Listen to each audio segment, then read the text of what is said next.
There is an important and interesting symbolic method for relating the whole Gnostic Sophia tradition to the mythology of Egypt.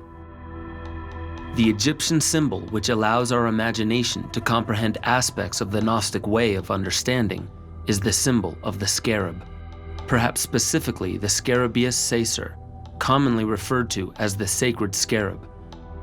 But the association of the scarab and Sophia is not in any way easily apparent. The reproduction process of the scarab is an emulation of a symbolic earth. This is where Sophia and the scarab conjoin as mythology. Sophia is a force of energy that materializes itself as a sphere of the earth. In that sphere of the earth, her forces are the emanating factors which reproduce themselves as human life. Likewise, the scarab will gather up a ball of dung, mold it into a sphere, and begin rolling it. During the day, the scarab rolls the ball in a direction that is oppositional to the movement of the sun. As the sun moves from east to west, wherever a scarab is, it will start pushing its dung ball in the opposite direction. The scarab takes organic matter and forms it into a ball, as Sophia did with her own energy. She formed the ball and put inside that ball her goddess forces. As the scarab rolls the ball, it will find a little cavern or excavate a hole.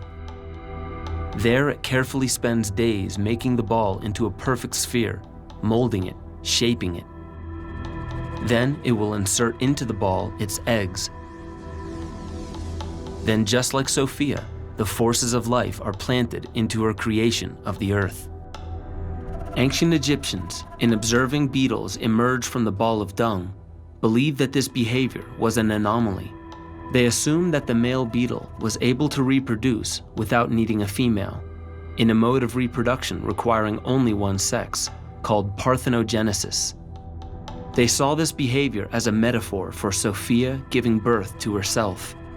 The whole Gnostic myth is that Sophia has no counterpart, and that the Christos is not her mate, but someone who brings about the sense of limitation and order. Gnostic belief is that Sophia's self-birthing process is parthenogenic, birth through a single being. They believed that Sophia and the scarab shared this behavior, if only in metaphor.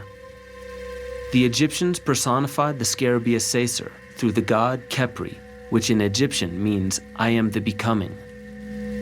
This passage is from the Egyptian Book of the Dead. I am he who is constantly appearing, whose real nature is unknown.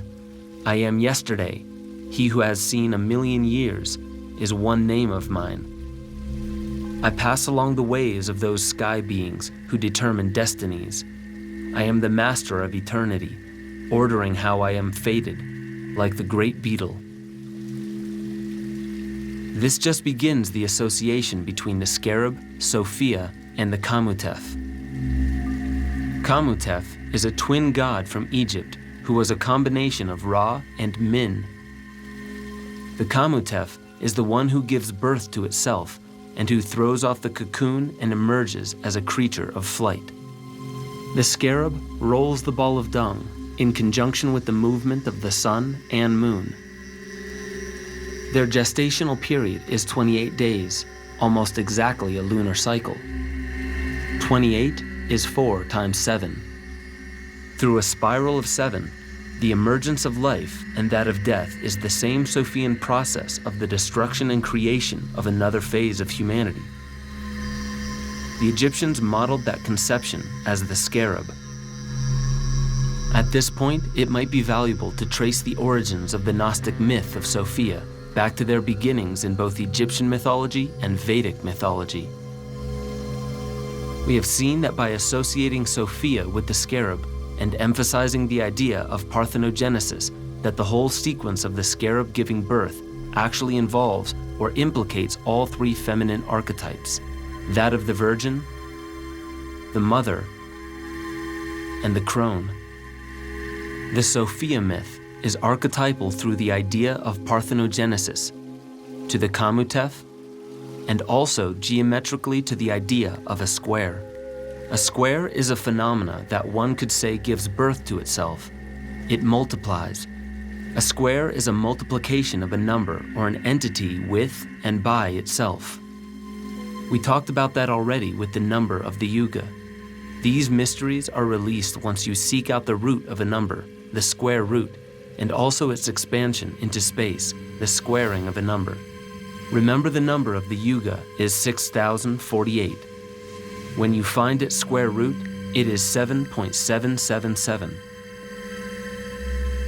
Then, if you square the Yuga, you get a number that is roughly the value of the solar year. 365 and a continuing decimal, 365.78304. These are the cross-fertilization numbers within the Yuga number, a dense intersection of mythological imagery and narration with geometry and numerical values.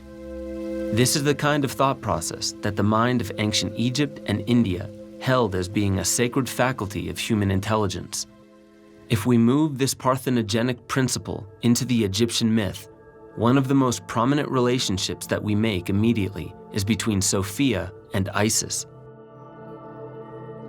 In the myth of Isis, Horus, and Osiris, there is a dark figure called Set, whose name is associated with the number 7, and therefore in relationship with the destructive aspects and necessities of the end of the cycle. The myth goes that Set deceives his brother, Osiris, and builds a coffin. Set says that it's a coffin for some other associate that has died, but he wants Osiris to lay down in the coffin so he can make sure it's the right fit or the right size. Remember that we are dealing with the symbol of the entire human species when we're telling stories of Osiris. Osiris was the figure in this age that gave humanity the principles of urbanization and agriculture. He is an archetype of the Yuga. All the gifts of Osiris mark the same period of time as the start of the Kali Yuga. Then Set uses deception to nail humanity into confinement and an enclosure of darkness. Then he sets the coffin out to sea. After flowing through the ocean of time, the coffin breaks up and the body of Osiris is revealed again, where Set uses his sword to cut Osiris into 14 pieces.